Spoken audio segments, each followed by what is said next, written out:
नमस्कार, आप देख रहे हैं कैपिटल हेडलाइंस का ये डिजिटल प्लेटफॉर्म।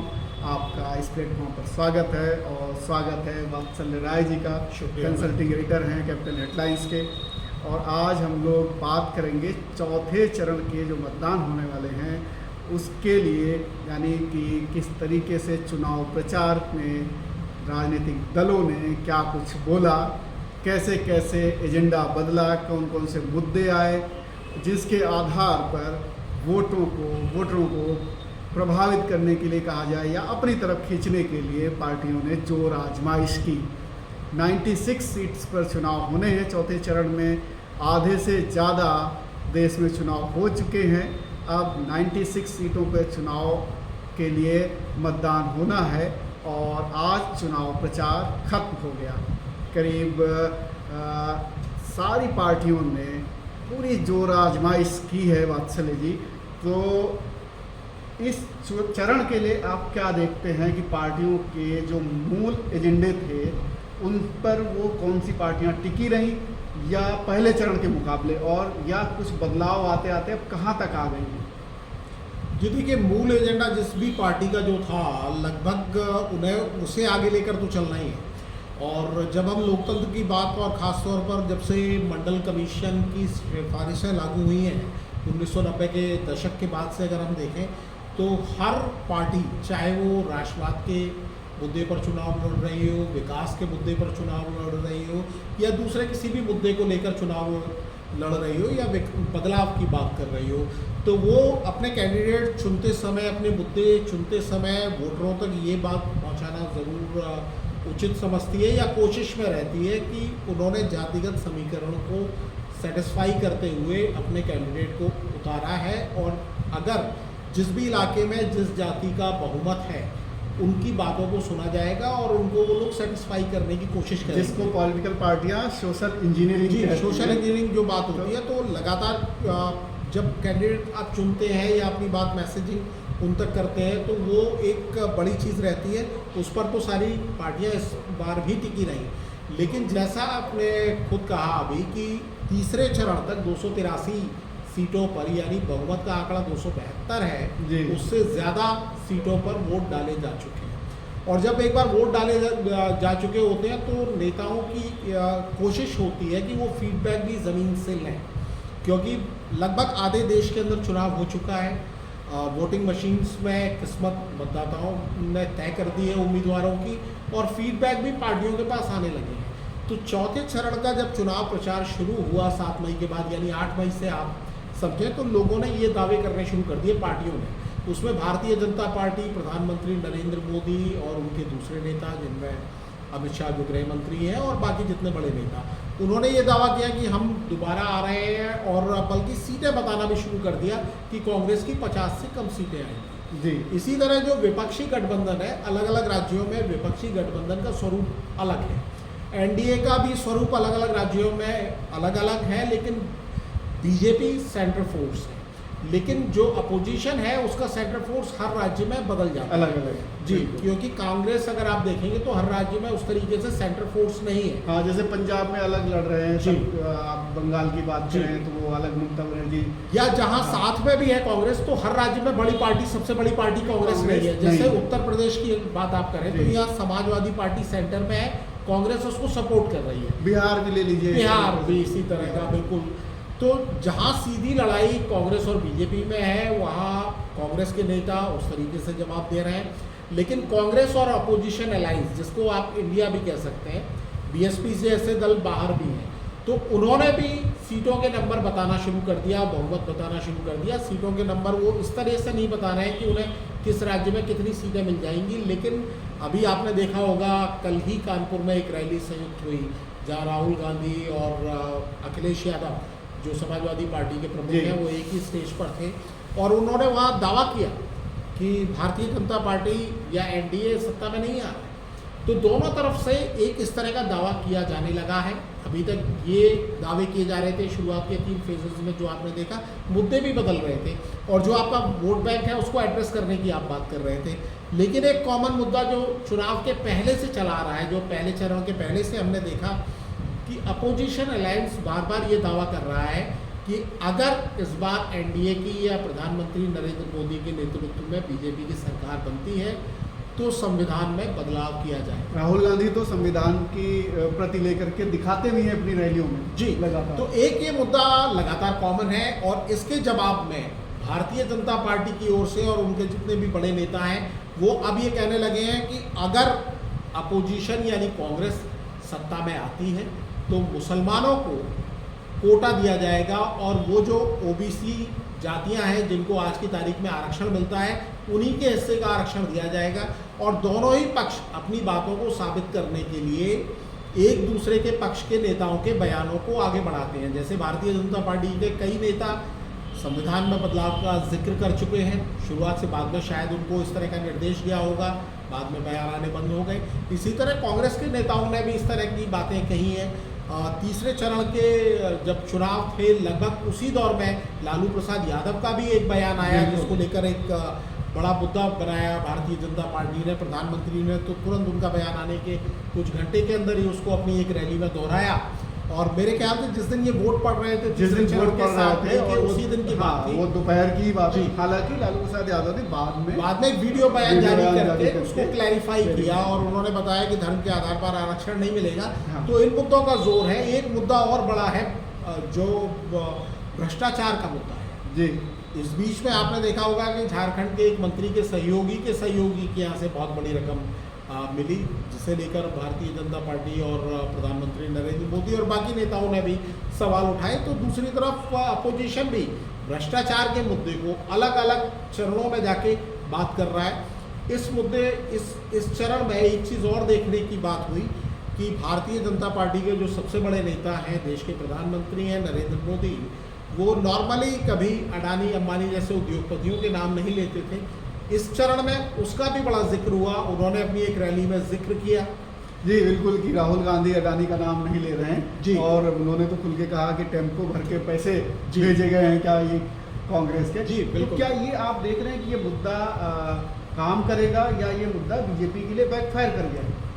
देखिए, अब मोर और लेस जैसा हम लोगों ने पहले भी चर्चा की थी और जैसा हम माहौल भी देख रहे हैं कि ये मुद्दे तात्कालिक असर तो डालते हैं, लेकिन वोटिंग का जो एक ट्रेंड होता है वो वोटिंग का ट्रेंड से आपको बहुत कुछ आइडिया लग जाता है कि वोटर्स किस मुद्दे पर वोट देने जा रहे हैं। जैसे 2019 में हमने देखा कि पुलवामा के बाद एक राष्ट्रवाद की लहर थी जी। इस बार क्या है कि उसको राजनीतिक दल भी ढंग से गेज नहीं कर पा रहे हैं, तो पिछला चुनाव मोर और लेस एक ही मुद्दे को आगे बढ़ाते हुए चला।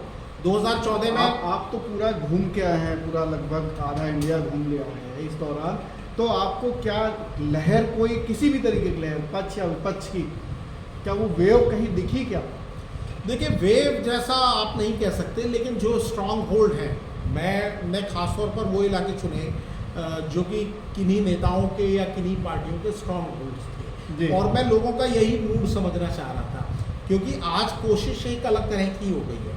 लोकतंत्र में पार्टी सिस्टम हमेशा से रहा है और पार्टी के कैडर भी हमेशा से रहे, लेकिन जब से सोशल मीडिया का दौर आया है, कैडर्स को, मतलब वोटर्स को भी कैडर में तब्दील करने की कोशिश हो रही है, और ये कोशिश हो रही है कि ये हमारे प्रतिबद्ध वोटर हैं तो ये दूसरी तरफ ना जाएं।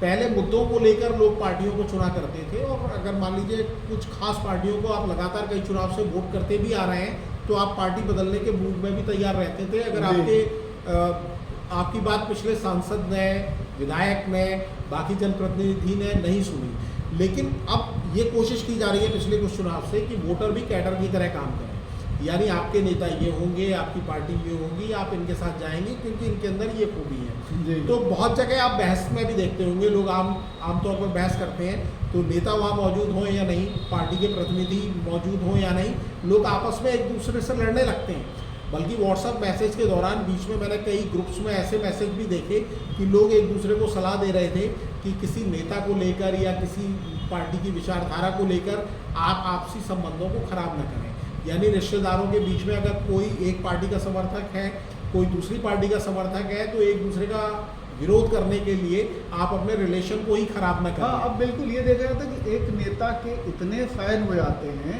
इतना ज़्यादा कि जैसे कि वो कुछ भी कर सकते हैं उसके जी लिए। जी जी जी जबकि पहले एक था कि ये विचारों के आधार पे, जी। सिद्धांतों के आधार पे, जी। पॉलिसीज़ के आधार पे जी। वोट करते थे। एक और नया आया है इस दौरान, इस चरण के तौर पे जी। खास घटना हुई जी। कि केजरीवाल साहब को अंतरिम जमानत मिली है जी, चुनाव बिल्कुल, प्रचार के बिल्कुल लिए। बिल्कुल बिल्कुल। तो इसका क्या असर इस चरण में खास तौर पे, हालांकि केजरीवाल की पार्टी इस चरण में शायद ही कहीं चुनाव लड़ रही हो, उनका फोकस ज़्यादा दिल्ली और पंजाब में है, हरियाणा में एक सीट पे ही लड़ रहे हैं। तो लेकिन फिर भी एक घटना है और जो बड़ी घटना है ये, इसका कुछ इम्पैक्ट, कोई मुद्दा बनेगा क्या?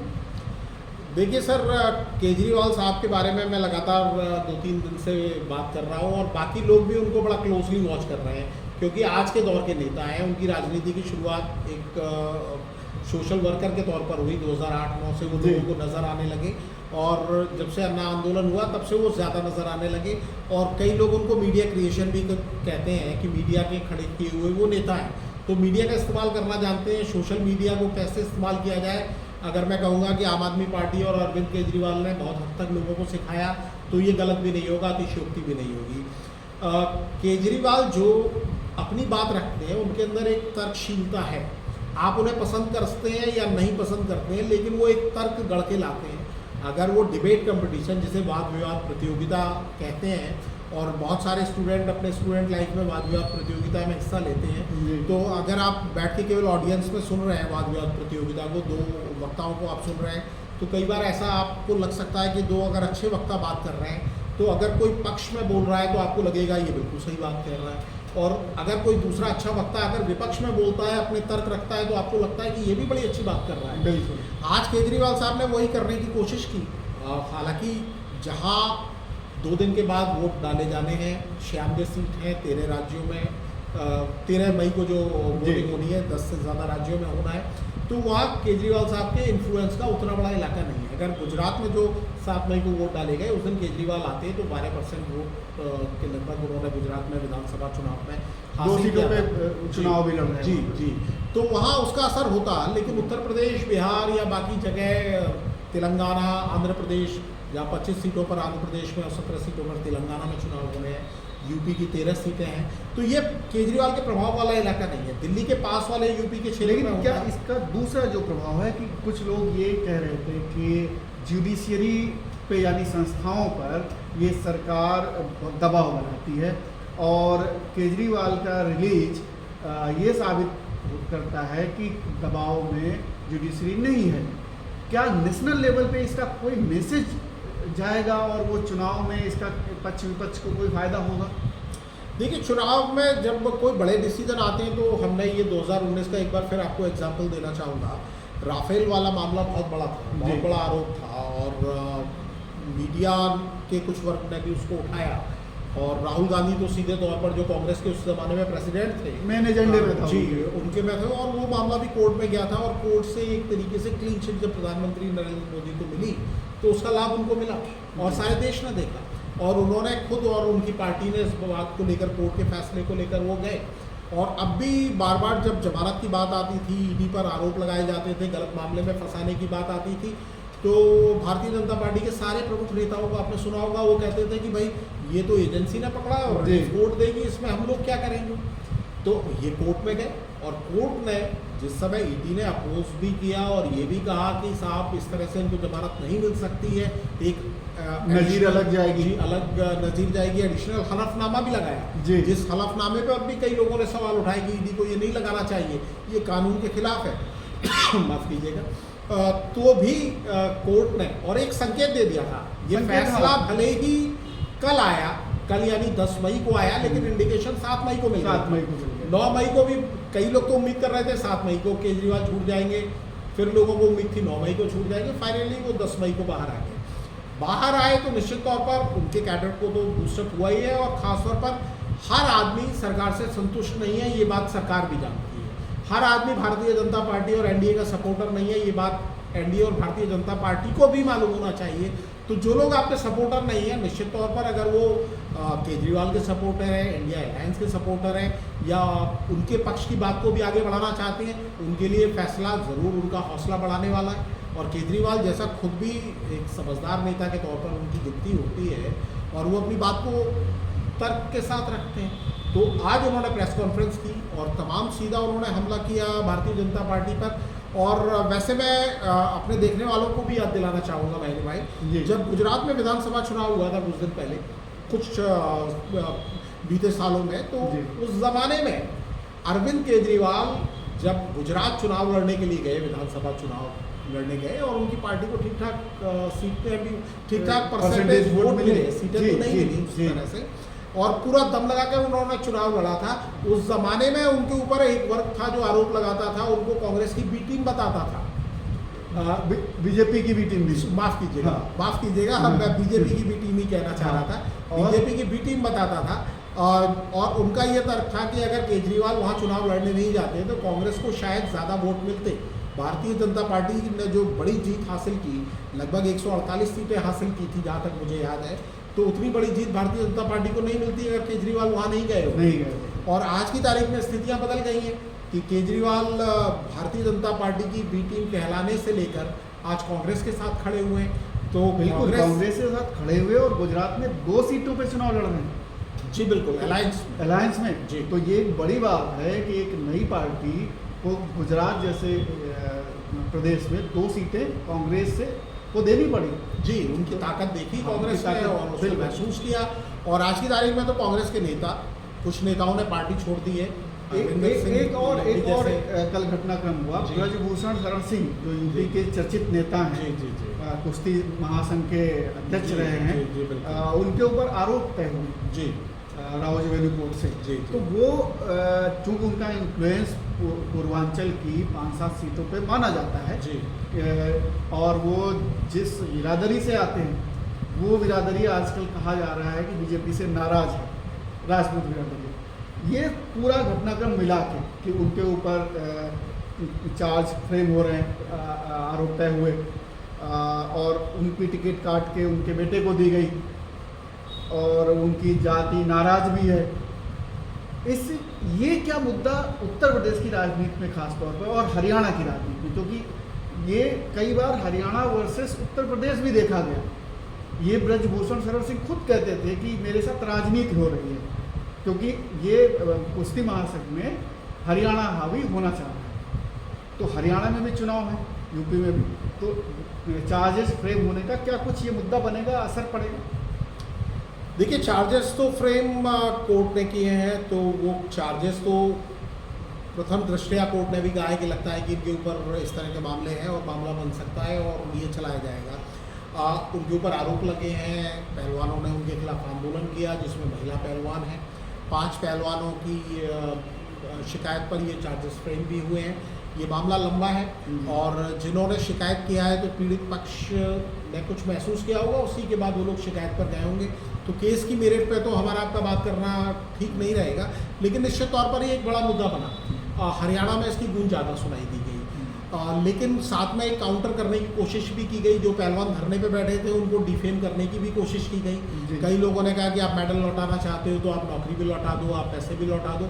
मतलब मैं जो सोशल मीडिया के प्रभाव की असर की बात कर रहा था, तो आजकल तर्क का जवाब सही तर्क से देने की जगह कई लोग कुतर्क से जवाब देने की कोशिश करते हैं। मान लीजिए किसी दिन हम लोग केजरीवाल साहब उस मामले की संवेदनशीलता को खत्म कर देते हैं। तो हम लोग कई बार केजरीवाल साहब की जैसे बेल पर हमने बात की तो कई लोग पूछने लगेंगे, हमारे आपके ऊपर भी सवाल उठाने लगते हैं, जबकि हम बड़ी निष्पक्षता के साथ जो देख रहे हैं उसी का चर्चा करते हैं। बिल्कुल। तो ब्रजभूषण शरण सिंह आज की तारीख में, जैसे पहले भी जब वो इतने लाइमलाइट में नहीं थे, जब वो कुश्ती संघ के अध्यक्ष बन गए थे, तब भी राष्ट्रव्यापी स्तर पर उनकी इतनी चर्चा नहीं होती थी।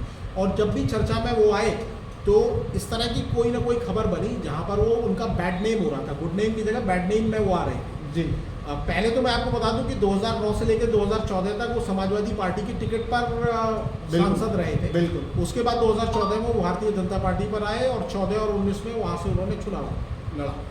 बड़े नेता हैं, उनके पास धनबल भी बताया जाता है, पैसे से भी शक्तिशाली है। पहलवानी में उनकी दिलचस्पी है, वो ताकतवर भी बताए जाते हैं, खुद भी दमखम से वो दावा ये भी करते हैं कि जी, वो पहलवान रहे हैं। बिल्कुल पहलवान रहे हैं और उनका बेटा भी पहलवान जी है।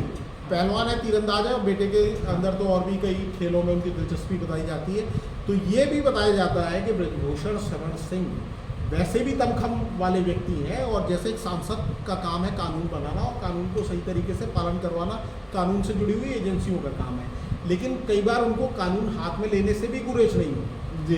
एक बार एक कार्यक्रम में वो गए थे, जब उनका मैंने पहली बार राष्ट्रीय स्तर पर ज़्यादा नाम सुना था, तो कुश्ती संघ के अध्यक्ष के तौर पर उन्होंने एक पहलवान के गाल पे थप्पड़ मार दिया था। शायद वो झारखंड का कार्यक्रम बाद में उन्होंने सफाई दी कि अपना ही बच्चा है। जी अपना ही बच्चा है, लेकिन मतलब उनकी जो बड़ी चर्चा राष्ट्रीय स्तर पर हुई थी तब हुई। जी। दूसरा, उनको पहलवानों ने जब आरोप लगाया तो कई पहलवानों ने उनका समर्थन भी किया। जी। इसलिए इस मामले की जब गहराई से जांच होगी तो आगे चीज़ें निकलेंगी, और जिन पहलवानों ने इनके ऊपर आरोप लगाए थे वो भी छोटे पहलवान नहीं थे। निश्चित तौर पर। और हरियाणा में एक बड़ा ओलंपिक तक गए हुए जी, पहलवान ओलंपिक थे, तक गए, मेडल मेडल लाए लेके हुए, आए। देश का नाम बढ़ाने बिल्कुल, वाले बिल्कुल, लोग, और उनकी शिकायत को एकदम से सिरे से हाँ। खारिज कर देना भी उचित नहीं होगा। जैसे इनको एकदम से कटघरे में कई और लोग हरियाणा में इसकी बड़ी प्रतिक्रियाएं हुई थी। जी बिल्कुल। तो अब ये चुनाव में क्या वो प्रतिक्रियाएं, जब चूंकि अब टाइमली फ्रेम हो गए, जी प्रथम दृष्टया जी आरोप तय हो चुके हैं, तो जी। अब इसका इम्पैक्ट क्या आप देख रहे हैं कि पड़ेगा? देखिए सर, मुझे ऐसा लगता है क्योंकि ये लोकसभा चुनाव है, हाँ। और ब्रजभूषण शरण सिंह को एक तरीके से भारतीय जनता पार्टी ने साइडलाइन कर दिया। कुश्ती संघ से भी वो अलग हो गए, और पहलवान भी उनके खिलाफ हरियाणा में कम से कम भारतीय जनता पार्टी के खिलाफ ऐसा कैंपेन करते हुए दिखाई नहीं दे रहे। भारतीय जनता पार्टी वहाँ संकटों में घिरी हुई। नायब सिंह सैनी साहब जो मुख्यमंत्री जी। बने हैं, भले ही आज उनको बहुमत साबित नहीं करना है, लेकिन उनकी सरकार अल्पमत में आ चुकी है। जी। ये ओपन सीक्रेट है, जी। मतलब ये कोई छुपी हाँ, हुई जब बात वो नहीं है। निर्दलीय विधायकों जी। ने वापस ले लिया। और जहाँ तक ब्रजभूषण शरण सिंह की बात है, तो भारतीय जनता पार्टी तो उनके नुकसान, उनको कार्रवाई करने के बाद खुद के लिए होने वाले नुकसान का आकलन जरूर कर रही है। इसीलिए भारतीय जनता पार्टी ने उनको पूरी तरीके से किनारे नहीं किया। उनका टिकट जरूर काटा, लेकिन उनके बेटे को दे दिया, यानी बात घर में ही रह गई। डैमेज कंट्रोल करने की, जबकि भारतीय जनता पार्टी जैसी बड़ी पार्टी, जहाँ प्रधानमंत्री इतने ताकतवर व्यक्ति हैं, और इतनी बड़ी कैडर वाली पार्टी है, और जहाँ पर वो 80 में से 80 या 80 में से 75 सीटें जीतने की बात करते हैं। हालांकि वो सार्वजनिक तौर पर, जब भी हम ब्रजभूषण शरण सिंह का एक बयान और वायरल है जो आपने देखा भी होगा, जी। उनसे पत्रकारों ने पूछा कि आपके नेता, तो उन्होंने कहा हमारे नेता मोदी जी हैं, और योगी आदित्यनाथ जी उत्तर प्रदेश के मुख्यमंत्री हैं, और जहाँ तक मेरी जानकारी है दोनों एक ही जाति से आते जी, भी हैं। जी। तो उनसे पूछा गया कि योगी आदित्यनाथ, तो उन्होंने योगी आदित्यनाथ को अपना नेता नहीं कहा, उन्होंने कहा वो उत्तर प्रदेश के मुख्यमंत्री हैं। और इस मामले ने एक नया विवाद को खड़ा कर दिया है। तो जिस जाति का प्रतिनिधित्व ब्रजभूषण शरण सिंह करते हैं, उस जाति से आने वाले बहुत बड़े नेता भारतीय जनता पार्टी के पास हैं, राजनाथ सिंह जी। उस पार्टी के बहुत बड़े नेता, मतलब उस जाति समुदाय से आने वाले बहुत बड़े निश्चित तौर पर सर्वमान्य नेता है, सर्वमान्य नेता है। और बल्कि मैं इनके पास की सीट अयोध्या की ही बात जी। करूँ, जो फैजाबाद कहलाती है, वहाँ लल्लू सिंह उसी जाति से आते हैं, बड़े नेता हैं। और भारतीय जनता पार्टी ने एक और बड़े नेता का नाम मैं लेना चाहूँगा, वेस्टर्न यूपी से संजीव बालियान, उनकी वजह से थोड़े मुश्किल में रहे, संगीत सोम, जिनसे आप भी मिले हैं। जी। आपने भी उनसे कई बार देखा है, और वो भी एक बड़े नेता कहलाते हैं। और एक पुलिस अधिकारी, पूर्व पुलिस अधिकारी जो हमारे साथ कार्यक्रम में भी थे, उन्होंने बताया कि पिछली बार संजीव बालियान मुजफ्फरनगर की 5 विधानसभा सीटों में से 4 में पिछड़ गए थे, और संगीत सोम का जहाँ असर है सरधना, वहीं से उनको लीड मिली और वो जीते। तो भारतीय जनता पार्टी ने संगीत सोम की नाराजगी की बहुत ज़्यादा परवाह नहीं किया। तो अब पता नहीं ब्रजभूषण शरण सिंह को इतना महत्व पार्टी क्यों दे रही है। ज़मीन पर निश्चित तौर पर भारतीय जनता पार्टी को लगता हुआ कि उनका प्रभाव इतना है कि बेटे को टिकट देने के बावजूद उनको भी बनाना पड़ रहा है जी। और वो कहीं ना कहीं अनदेखा कर रहे हैं योगी आदित्यनाथ जी को, जिनको कई लोग महाराज जी भी कहते हैं, और उनका अपना एक असर पूरे देश में है। उसके बावजूद ये स्थिति है, तो एक हैरान करने वाली बात तो है ही। निश्चित तौर पे मुद्दे तो जिन मुद्दों पर हम लोगों ने डिस्कशन किया, ये मुद्दे निश्चित तौर पर प्रभावी है। एक मुद्दा और बड़ा चर्चा में रहा, बीएसपी के जो उत्तराधिकारी आकाश आनंद जी, मायावती जी के जो भतीजे हैं, ये चुनाव में उनसे पद और वो सारी रिस्पॉन्सिबिलिटी थी। हाँ, इसका क्या प्रभाव पड़ने वाला है? इसका प्रभाव क्या पड़ेगा, क्योंकि बीएसपी के लिए बहुत सारे राजनीतिक विश्लेषक भी ये नहीं मान रहे हैं कि जैसे बीएसपी ने उत्तर प्रदेश से पिछली बार 2019 में 10 सीटें जीती थी, इस बार बीएसपी उतनी सीटों तक पहुंच जाए ऐसी उम्मीद बहुत कम राजनीतिक विश्लेषक कर रहे हैं। हाँ, पॉलिटिकल एनालिस्ट जी, तो नहीं कर रहे लेकिन हैं। आकाश आनंद को लेकर बच जरूर था, जैसे अदिति यादव प्रचार कर रही हैं तो उनको जी। लेकर चर्चा है, उसी तरह आकाश आनंद को लेकर बड़ा बच था। लंदन से बिजनेस पढ़कर आए हैं, बड़े फायरी भाषण दे रहे हैं, खासतौर पर भारतीय जनता पार्टी को ही टारगेट कर रहे थे। लेकिन सीतापुर की रैली में उन्होंने ऐसा कुछ कहा जिसको लेकर बड़ी नाराजगी हुई, इनके खिलाफ मुकदमा हुआ, FIR में दर्ज हुआ। उसके बाद ये मामला हुआ। इसके बाद से जब से आकाश आनंद हटाए गए हैं तब से समाजवादी पार्टी और बहुजन समाज पार्टी जो 2019 में साथ मिलकर चुनाव लड़े थे, दोनों के बीच जुबानी जंग भी शुरू हो गई है।